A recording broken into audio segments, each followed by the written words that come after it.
আমাদের সমাজে প্রচলিত আছে, একটা মেয়েকে দেখতে যাওয়ার সময় তার সৌন্দর্য দেখা হয়, চেহারার সৌন্দর্য এবং শারীরিক চেহারার সৌন্দর্যের পাশাপাশি দেখা হয় আর্থিক সচ্ছলতা এবং দেখা হয় বংশমর্যাদা। কিন্তু মনে রাখার চেষ্টা করবেন, যদি আপনি এই তিনটা পেয়ে যান এবং এই তিনটার সাথে সাথে দিনদারিতা পেয়ে যান, তাহলে রাসূলুল্লাহ সাল্লাল্লাহু আলাইহি সাল্লামের এই হাদিসকে কেন্দ্র করে উলামায়ে কেরাম বলেছেন, এটা হলো নূরুন আলা নূর, এটা হলো কল্যাণের উপরে কল্যাণ, এটা হলো ভালোর উপরে ভালো, এটা হলো সফলতার উপরে সফলতা। তার মানে দিনদারিতাও আছে, বংশমর্যাদা আছে, দিনদারিতাও আছে, অর্থ সম্পদ আছে, দিনদারিতাও আছে, সৌন্দর্য আছে।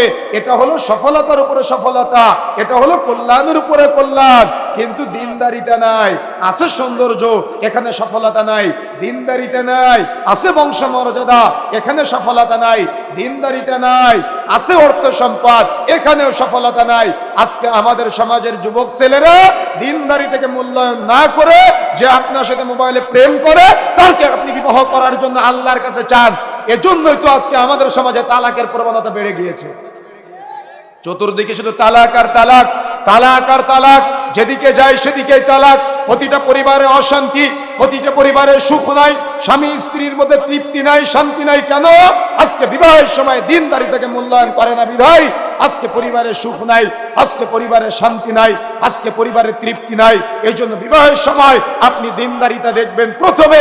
যদি দিনদারিতার পাশাপাশি আপনি অন্যান্য সৌন্দর্য, বংশমর্যাদা, অর্থ সম্পদ পেয়ে যান তাহলে আলহামদুলিল্লাহ। কিন্তু দিনদারিতা নাই, আছে সৌন্দর্য, আপনি বিবাহ সেখানে করবেন না। দিনদারিতা নাই, আছে অর্থ সম্পদ, টাকার মোহে আপনি বিবাহ করবেন না। দিনদারিতা নাই, আছে বংশমর্যাদা, বংশমর্যাদা আপনার পরিবারে সুখ দিতে পারবে না। এই জন্য দিনদারিতাকে মূল্যায়ন করতে হবে। যেখানে দিন আছে সেখানে সফলতা আছে, যেখানে দিন নাই সেখানে সফলতা নাই।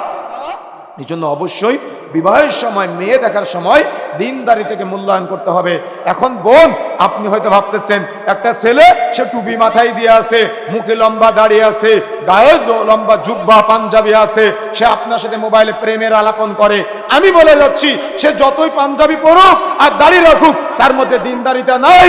যদি দিনদারিতা থাকতো সে আপনার সাথে মোবাইলে প্রেমের আলাপন করতে পারতো না। কথা বুঝেন নাই? গায়ে লাগতেছে আপনাদের?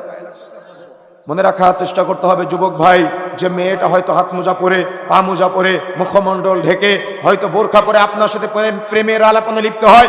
আপনি সাজদায় গিয়ে আল্লাহকে বলতেছেন, আল্লাহ আমাকে তাকেই চাই। আপনি যে আল্লাহর কাছে শুধু তাকেই চাইলেন, আরে তার মধ্যে তো দিনদারিতা নাই। দিনদারিতা থাকলে শুধু আপনার সাথে মোবাইলে প্রেম করতে পারতো না। কথা কি বুঝতে পেরেছেন? যদি দিনদারিতা থাকতো তাহলে আপনিও তার সাথে কথা বলতে পারতেন না, আর সেও আপনার সাথে মোবাইলে প্রেমের আলাপনে লিপ্ত হতে পারতো না। উভয়ে সতর্ক হতেন, উভয়ে সাবধান হতেন। উভয়ের মধ্যে দিনদারিতা নাই। এই জন্য বিবাহের পরে 1 মাস পর থেকে বিবাহ বিচ্ছেদ, ছেলে তার বাড়িতে, মেয়ে তার বাড়িতে চলে যায়, তালাক আর তালাক। এই জন্য বিবাহের সময় ছেলে মেয়ে উভয়কেই দিনদারিতার ব্যাপারে গুরুত্ব দিতে হবে।